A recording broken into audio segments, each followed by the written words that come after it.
नमस्कार दोस्तों, स्वागत है आपका मोटिवेशन माइंडसेट मंत्रा में। एक बार की बात है, एक गांव में एक लड़का रहता था। वो लड़का हमेशा चिंता में डूबा रहता था। ना तो उसके पास कोई काम था और जब भी वो किसी काम को करने लगता तो अपने भविष्य के कल्पनाओं के बारे में सोचते हुए किसी भी काम को पूरा नहीं कर पाता था। जब भी उस लड़के को कोई भी व्यक्ति कुछ भी कहता तो वो मन ही मन में उससे बदला लेने के ख्याली पुलाव पकाता रहता। इससे वो लड़का दिन प्रतिदिन अपने समय को व्यर्थ करता रहता था। उसके बूढ़े माँ बाप उसकी ये दशा देखकर बहुत चिंतित रहते थे। एक दिन उस लड़के के पिता ने उसे अपने साथ लिया और उसे पास ही एक भिक्षुक के आश्रम में लेके गए। वहाँ पर भिक्षुक ध्यान में मगन बैठे थे, पर लड़के के पिता के आग्रह पे भिक्षुक ने अपना ध्यान खोला और लड़के के पिता से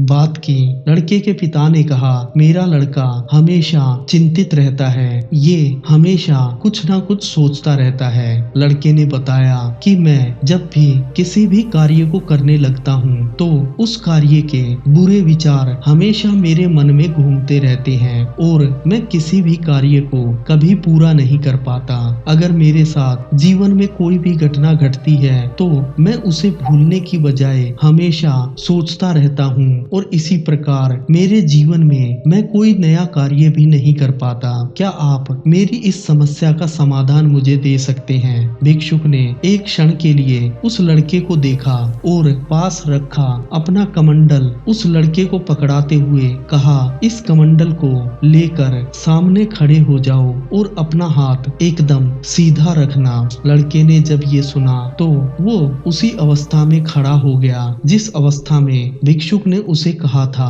भिक्षुक फिर से ध्यान में मगन हो गए और लड़के का पिता वहीं पास में बैठकर ये सब देखने लगा। देखते ही देखते कुछ घंटे बीत गए। लड़के के हाथ पर उस कमंडल का वजन बहुत भारी हो गया था। वो कमंडल लड़के के हाथ से बार बार गिरने को था, पर लड़का उस कमंडल को बड़ी मजबूती से पकड़ने की कोशिश कर रहा था। धीरे धीरे सुबह से शाम होने को आई, ना तो भिक्षुक ने अपना ध्यान खोला और लड़के का हाथ दर्द के मारे उस कमंडल को संभालने में सक्षम नहीं हो पा रहा था। अचानक से वो कमंडल लड़के के हाथ से जमीन पर बड़ी जोरदार आवाज के साथ गिरा। ये देखकर भिक्षुक की भी आंखें खुली। तब भिक्षुक ने उससे पूछा, इस कमंडल में कितना वजन है? तब लड़के ने कहा, इसमें तो मात्र 200-300 ग्राम वजन है और ये काफी हल्का भी है, पर मैं इस कमंडल के वजन को संभाल नहीं पाया क्योंकि इतनी देर तक जब मैं इस कमंडल को पकड़ के खड़ा था तो धीरे धीरे मेरा हाथ सुन्न पड़ने लगा और मेरे हाथ में जो दर्द हो रहा था वो भी बर्दाश्त के बाहर था, इसीलिए ये मेरे हाथ से गिर गया। तब भिक्षुक ने कहा, इसी प्रकार तुम्हारे मन की चिंताएं भी तुम्हारे मन को और तुम्हारे भविष्य को खत्म कर रही हैं। किसी भी व्यक्ति के साथ जब जीवन में कोई घटना घटती है तो चिंता होना स्वाभाविक है, पर उन चिंताओं से हमेशा घिरे रहने की बजाय व्यक्ति को उन चिंताओं से कुछ सीख कर भविष्य में वो घटना दोबारा ना घटे, ये प्रेरणा लेकर अपने जीवन में मेहनत करते हुए आगे बढ़ना चाहिए। दोस्तों, इसी प्रकार हमारे जीवन में भी अनेकों बार ऐसी घटनाएं घट जाती हैं जिसकी वजह से हमें आर्थिक, मानसिक और शारीरिक नुकसान हो जाता है और उनकी वजह से हम अपने जीवन में कुछ क्षण के लिए रुक जाते हैं। पर